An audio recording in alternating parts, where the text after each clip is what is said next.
සුබ දවසක් මගේ යාළුවනේ. මම අද ඔයාලට අරගෙන ආවේ රසම රස කොෆි කේක් එකක් කොහොමද හදන්නේ කියලා.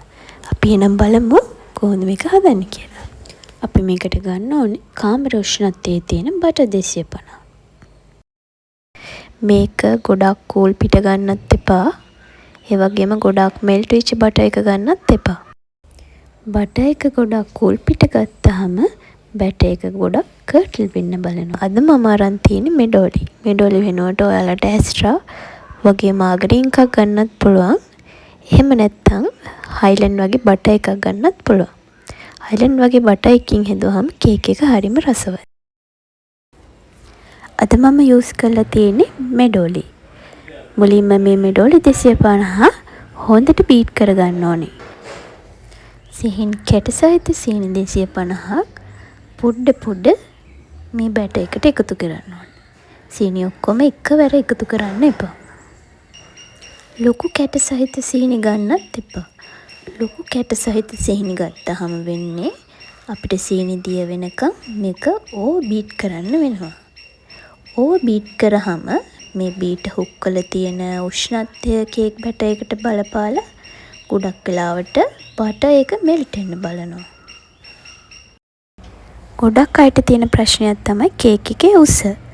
කේක් එකේ උස රඳා පවතින්නේ අපි මේ බීට් කරන ප්‍රමාණය මත. බටර් සහ සීනි මේ දෙක හොඳට බීට් වෙන්න ඕනේ.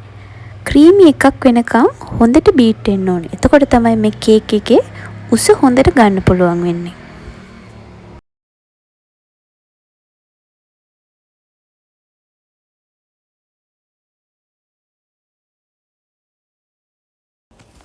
අපි දැන් මේකට එකතු කරන්න ඕනේ බිත්තර. බිත්තර ගන්න ඕනේ ග්‍රෑම් 250. පොඩි බිත්තර නම් ගොඩක් වෙලාවට අපිට බිත්තර 5ක් වගේ ගන්න වෙනවා. ලොකු බිත්තර නම් බිත්තර 4ක් වගේ ප්‍රමාණවත් වෙනවා. මම මේ බිත්තර එකට වැනිලා තේ හැඳි දෙකකුත් එකතු කරගෙන තියෙනවා. බිත්තර එක දාලා අඩුම විනාඩියක්වත් බීට් කරන්න ඕනේ. කේක් එකට දාන පිටි ටිකටත් බේකින් පවුඩර් තේ හැඳි දෙකක් දාලා ඒක හොඳට 3 සැරයක් හලා ගන්න ඕනේ. හොඳින් බීට් කරගත්ත කේක් බැටර් එකට අපි හලාගත්ත පිටි ටික මේ විදිහට ටික දාලා හොඳට ෆෝල්ඩ් කරගන්න ඕනේ. බීට් කරන්න යන්න එපා. බීට් කරොත් කේක් එකේ උසට ඒක බලපානවා.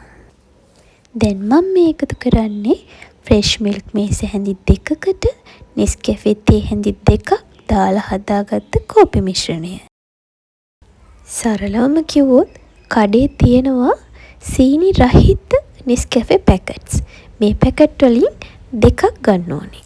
දැන් අපේ කේක් බැටර් එක රෙඩි. මේ තියෙන්නේ අඟල් 8.8 ට්‍රේ එකකට බටර් ටිකක් ගාලා ඔයිල් පේපර්ස් දාලා මම හදාගෙන තියෙනවා. මේ වෙලාවේදී මම oven එක සෙල්සියස් අංශක 170ට විනාඩි 10ක් ප්‍රීහීට් වෙන්න දාලා තියෙන්නේ.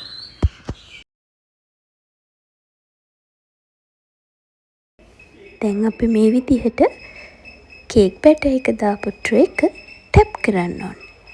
එතකොට මේ කේක් බැටර් එක ඇතුලේ තියෙන වායු බබළු අයින් වෙනවා. දැන් අපි මේක oven එකට දාගමු. මම පාවිච්චි කරන සිඟ oven එකේ ටයිම් එක විනාඩි 45ක්, ෆෑන් එක ඔෆ්, උඩ යට එලිමන්ට්ස් දෙකම දාලා ඒ වගේම උෂ්ණත්වය 170ට සෙට් කරලායි තියෙන්නේ. මුල් විනාඩි 20 ඇතුළත කිසිම වෙලාවක oven එකේ දොර අරින්න එපා. එහෙම වුණොත් කේක් එක මැදින් බහින්න බලනවා. විනාඩි 45 වුණාට පස්සේ පුංචි කූරක් කේක් එකේ මැදට ගහලා බලන්න මේ කූරේ කේක් බැටර් එක හරි තෙත ගතියට හරි තියනවාද කියලා. කූරේ මුකුත් ගෑවිලා නැත්තම් කේක් එක හොඳට බේක් වෙලා තියෙනවා. බලන්න මේ කේක් එකේ හොඳ උසකුත් තියෙනවා. කේක් එක oven එකෙන් එළියට අරගෙන විනාඩි 5ක් 10ක් පහ වුණාට පස්සේ අපි මේක කූලින් රැක් එකකට මාරු කරන්න. ඔයාලට පේනවද මේ උඩ තියෙන කොටු? ඒ කොටු හැදිලා තියෙන්නේ කේක් එක රස්නේ පිටින්ම කූලින් රැක් එකකට මාරු කරපු නිසා. කේක් එකේ උඩට මම පුංචි අයිසිං වලින් ඩෙකරේෂන් එකක් කරගෙන තියෙනවා. ඉස්සරහා වීඩියෝ වලදී මම ඔයාලට කියලා දෙන්නම් කොහොමද හරියට අයිසිං එකක් හදාගන්නේ, කොහොමද කේක් එකක් හරියට අයිසිං කරන්නේ, මේ වගේ දේවල්. එහෙනම් අදට ගිහිල්ලා එන්නම්. ඔයාලට මොනවා හරි ප්‍රශ්න තියෙනවා නම් කමෙන්ට් සෙක්ෂන් එකේ දාන්න. මම ඒ හැම ප්‍රශ්නයකටම උත්තර දෙන්නම්. සුබ දවසක්.